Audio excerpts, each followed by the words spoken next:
What's up everyone? JJ Buckets here, yours truly, and it's that time again because it is time to talk basketball.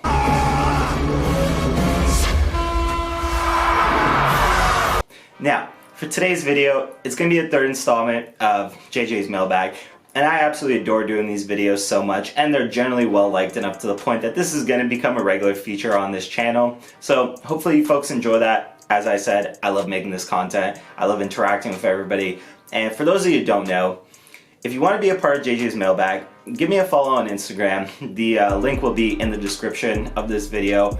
And every time I put up a story, basically asking for questions of what people want me to talk about in terms of topics, and then I answer my favorite ones here on video. So if you want to be a part of that, just follow me on Instagram, keep an eye out for the story, and who knows, you might see yourself up here.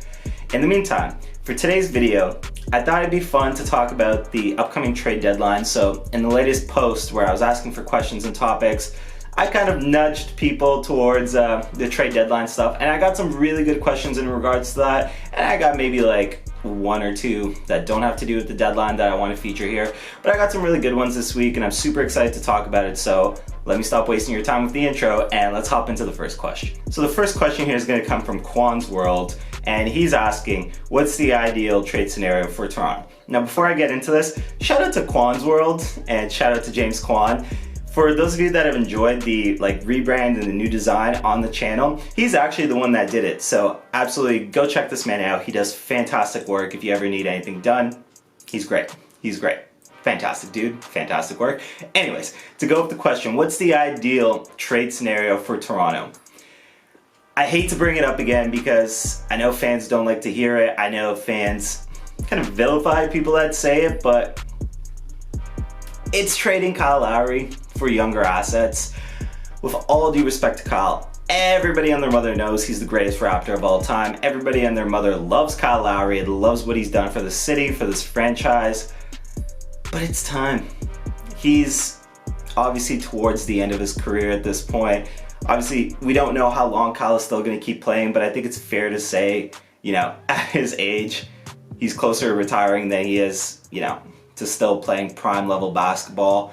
Like, don't get me wrong, Kyle is still a great player. He's still a very good player. But I feel like people don't want to admit it. He's lost a step this year. He has lost a step. He's maybe not as quick on the defensive end, and he's still a very good player, and he'd still be a very good piece on a championship contender, which is where I think you ship him in this scenario. But at this point, he's just so much older than the rest of your core that moving him for young assets and maybe draft picks as well, I think really is the ideal scenario for Toronto. They're obviously stuck in this middling situation right now, and I'm going to get more into it with another question I have coming up here. But I think for Toronto, it's time. Obviously he's talked about the fact that he wants to retire a Raptor, whether it be a one-day contract, which I thought was a really important thing that he noted, or whatever the scenario, and that's super great. It would be fantastic to see, Kyle Lowry retire a Raptor. But for his sake and for the sake of the franchise, as far as just a straight up business decision goes, ship him to a contender, get young assets. I think that's the ideal scenario for the Raptors at the deadline. So next question here comes from Stefan, and he's asking, where would you like to see Kyle Lowry go and not go? Obviously I decided to put this one next because it just builds off the previous topic. And this one's fairly easy to me, and for the most part, I'm going to be talking about a lot of the teams that have been involved in Kyle Lowry rumors. Let's start off with where I don't want to see him go. The LA Clippers, obviously. And it's for two main reasons. A, obviously, Clippers don't really have assets or good assets to send back to Toronto.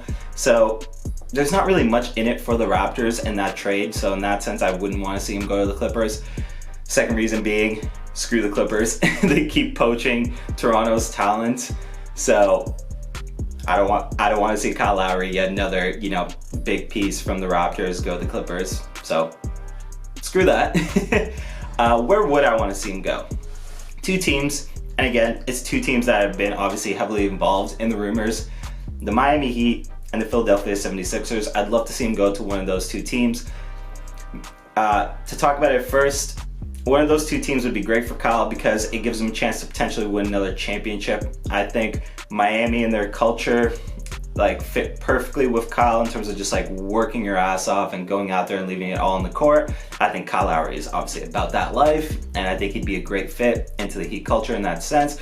For the Sixers, obviously he's from Philly. It'd be him getting a chance to go home, and I think Kyle Lowry fits the Philadelphia 76ers really well, and I think he could unlock, so to speak, their roster very well in terms of, you know, just giving Joel Embiid that like perimeter playmaker. I think he could bounce really well off his game. I think he's just a really good third star to add to that team. I guess fourth star depending on how you view Tobias Harris, but he's a very good piece to add to that core of Ben Simmons, Joel Embiid, and Tobias, so I think he could do a lot for that team. If I were to pick between those two, personally, here's the thing. I'd rather see him go to Miami because I think Miami has better assets to send back to Toronto as opposed to Philadelphia. But if I'm rooting for specifically Kyle in this scenario, I'd rather see him go to Philly because I think he has a better chance to win a championship in Philadelphia than he does in Miami. But either way, I don't think you can really go wrong with those two teams. That's where I would want to see Kyle go. Fabian wants me to talk about who I think has the best chance to win the chip this year. Now, this is always a super fun question with loads of opinions, so I'd love to hear it from everybody. Comment below and let me know who you have to win the championship this season. Who's your pick? For me, I'm going to double down on my pick before the season. I still think the Lakers are going to repeat. I don't think we've seen the Lakers play their best basketball because this regular season hasn't been about, you know, chasing the 1 seed and securing that. I think it's really been about just getting guys healthy, and I think with a healthy Anthony Davis playing, you know, as good basketball as we know Anthony Davis can, coupled with the rest of the Lakers, I still think this team is best built to beat anybody they kind of come up against in the playoffs. My only concern would be potentially the big man situation for the Lakers, and if they can add like a big, bruising, physical big man to that roster that can be consistent for them, I think that would be a great add. But even without that, for the most part, I still feel comfortable enough with LeBron, with AD, and with the rest of that roster that they can go out there and they can win the championship. Dan here asks, on a scale of 1 to 10, how frustrated would you be if the Raptors stand pat at the deadline? I think it would be a solid 7, and let me tell you why. There's a specific thing I want to address here, and it is the crowd of Raptors fans that talk about, quote unquote, just letting them play, letting them see the season out as is. And I think that's really just not a great approach for the Raptors for a few reasons. My first reason here being, obviously, I've talked about it before in previous videos, but I think the middle ground in the NBA between being a contender and, you know, being a bad team in position to get elite prospects is the worst place to be. I don't think you really accomplish much in that scenario, especially for a team like Toronto. And this goes into my second scenario where if you're a young team, say, like the Knicks, like the Hornets, like the Bulls, that are competing for those last playoff spots, what do you get out of getting into the playoffs? You get experience. You get an opportunity to go be in a playoff environment. You get an opportunity to go play in this setting, and your young guys grow. Toronto's core has already done that. Hell, Toronto's core has already won a championship.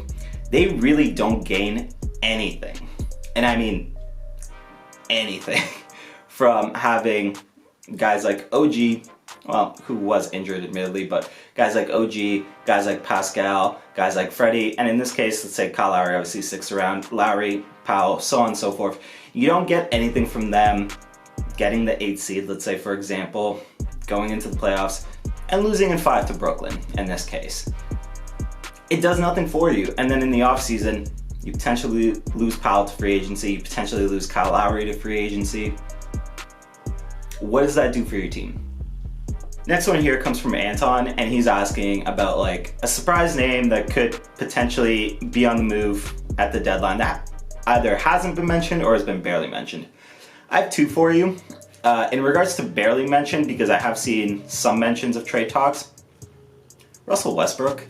I think Russ could help a lot of some of the championship rosters in terms of, you know, getting over the hump and getting to that next level in terms of just adding like a playmaker to that team.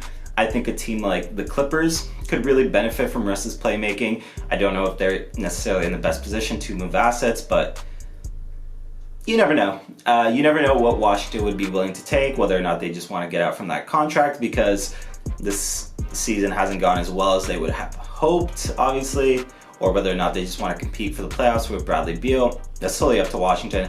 But Russell Westbrook, for a team like the Clippers or a team like, say, the Celtics, which have just really underachieved this season based on expectations, he could really, once again, add that extra playmaking and really help the rest of this roster.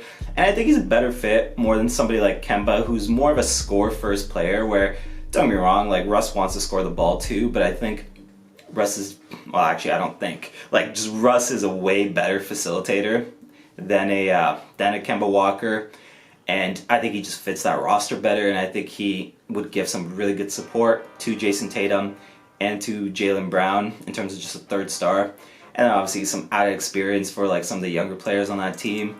I think Russ helps out the Celtics a lot. I think that would be a scenario I'd be really excited about.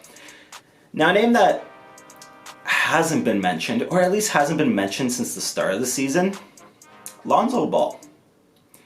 Here's the thing with Lonzo Ball. Obviously, the Pelicans have some leverage over the situation in the sense that he's going to be a restricted free agent this offseason. But at the same time, based on what we saw early in the season, I think there's a dispute between Lonzo Ball and the Pelicans in terms of what each of those sides think that Ball is worth. I think in Ball's mind, he obviously prices himself higher than the Pelicans think that he's worth right now, just based on the fact that that extension didn't get done before the deadline. I think if you hold on to him, like, yes, there's a decent chance you retain him just because you have his restricted free agent rights. But at the same time, if somebody offers Ball that price of what he thinks he's worth and what the Pelicans don't think he's worth, you lose Ball, and you lose Ball for nothing, and he just walks in free agency. So I think this one really depends on like what New Orleans believes to be the price for Ball and what is the maximum they're willing to pay for him. And if they think that Lonzo Ball, who's quietly had a good season on a Pelicans team that has otherwise not been great, if Lonzo Ball can be moved for assets at the deadline because the Pelicans just don't believe they're going to be in a position to retain him because they think somebody's just going to price them out of that situation, I think he could be on the move because, again, he's got a skill set that can really help a lot of young teams, contenders, just a lot of situations, really. I think Ball's game just translates well to almost any team, just based on his great passing, based on his great defense, and obviously he's even been shooting the ball better this season. He's found some consistency with his three ball. I think he fits well on a lot of rosters, and quietly, I think that could be a name that teams really inquire about leading up to this deadline. Alright, so that does it for me today. What did you folks think? Did you think there was a topic that I was just completely off the mark with here? Which one was it? Let me know in the comment section below. I always love to hear it. Other than that, you know the usual drill. I bring it up every video. I'm going to bring it up one more time, at least, and Lord knows, more than one more time. Like the video and subscribe to the channel if you're new here. It goes a long way to helping the channel grow, and I super appreciate it every time you folks do it. Other than that, I am done here for the day, and I will see everybody next time.